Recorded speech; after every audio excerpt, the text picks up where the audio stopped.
Okay, our next speaker is Dr. Anthony Perruccio, a senior scientist at UHN's Schroeder Arthritis Institute. Dr. Perruccio's research is broadening our understanding of osteoarthritis. Here's a fun fact. Dr. Perruccio enjoys reading legal thrillers. Ooh, sounds like more CSI stuff. Anthony, come on stage. Good evening. I discovered this newspaper article just a few months ago. October 1968. A team gathers for a first. The first heart transplant in Toronto, right here at Toronto Western Hospital. They brought the team together for a group photo, including the cleaners of the operating room. One of those cleaners, mentioned by name in the article, was my grandfather. I wish he could have known that he made it in the newspaper. The entire neighborhood would have known about it. I also wish he could have known that his grandson is now a scientist at the very same institution. That concerned matters of the heart. The focus of my research at Schroeder Arthritis Institute is osteoarthritis, the most frequently occurring disease in the country. It is a leading cause of pain and disability by far, and a significant driver of individual, system, and societal level costs. Osteoarthritis is a big deal. Nearly half of the people with osteoarthritis that are of working age are either not in the labor force or not in school. Nearly half. This is not just a problem for people living with osteoarthritis, this is a problem for all of us. If you ask people to picture someone with osteoarthritis, this is typically what they imagine. And it's what we often see in advertisements. Older individuals. But is this an accurate picture?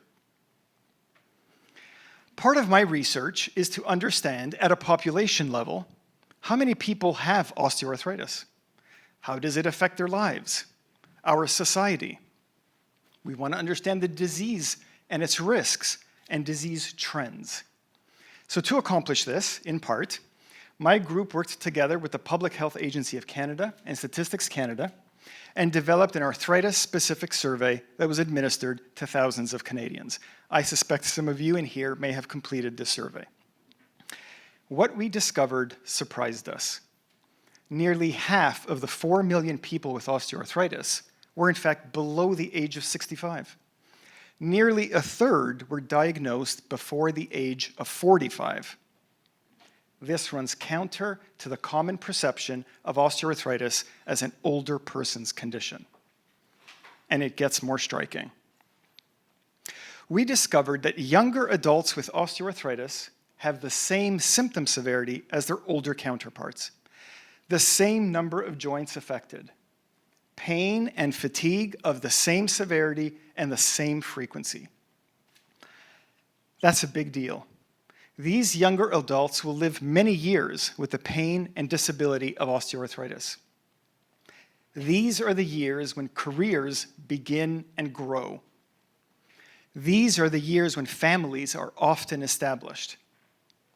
Osteoarthritis has individual, family, and societal level repercussions. So what are we doing about it?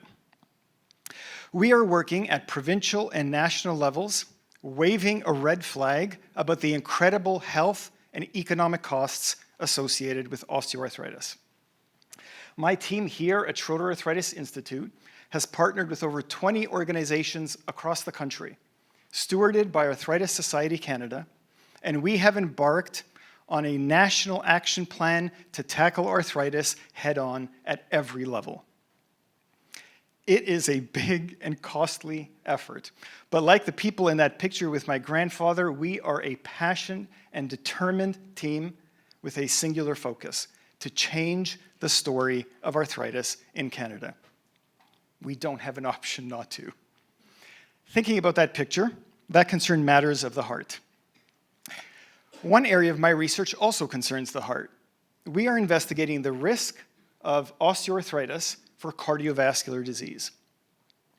Using the same predictive algorithm commonly used with your and my routine blood work, we discovered that osteoarthritis increases the risk of cardiovascular disease over and above traditional risk factors, like high cholesterol and high blood pressure.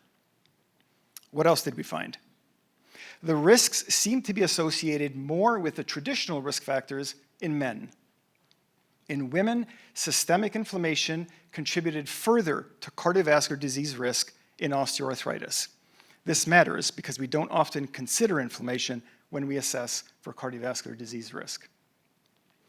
We also discovered a particularly increased risk of cardiovascular disease in younger adults with osteoarthritis. So what does all this mean? For people with osteoarthritis, this commonly used algorithm may be underestimating cardiovascular disease risk. Many questions remain. As a community, we are rethinking osteoarthritis, how we study it, in whom we study it, and how we characterize it.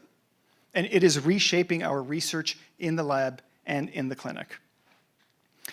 My grandfather was part of a first here. Today, I am proud to be part of a new first, reshaping how we understand and confront osteoarthritis. At UHN, making firsts is still what we do. And just like this team nearly 60 years ago, we are a determined and a united team. Thank you.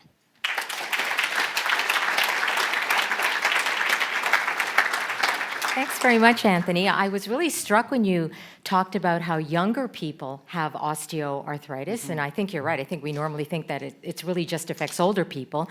When you look at those two groups of older people who get diagnosed with osteoarthritis and younger people, is there something important that comes out of when they're diagnosed? Insightful question. Very good. I didn't get a chance to touch on this in the presentation. We looked at the time lag between joint symptom onset and receiving a diagnosis. In the older individuals, about a year. In the younger individuals, nearly a decade. So a decade over which the disease could progress and individuals may not have known that there was something that they could do about it. We don't have a cure yet. We don't have a cure yet, but something they could have done. There are research implications as well. If we wait until someone visits the doctor and receives a diagnosis to enroll people in our studies, are we enrolling them too late? Those interventions that we are testing, would they have been effective if it was earlier in the disease course? So when they're diagnosed really matters. Great. Thanks. Okay, thank you. Anthony Perruccio.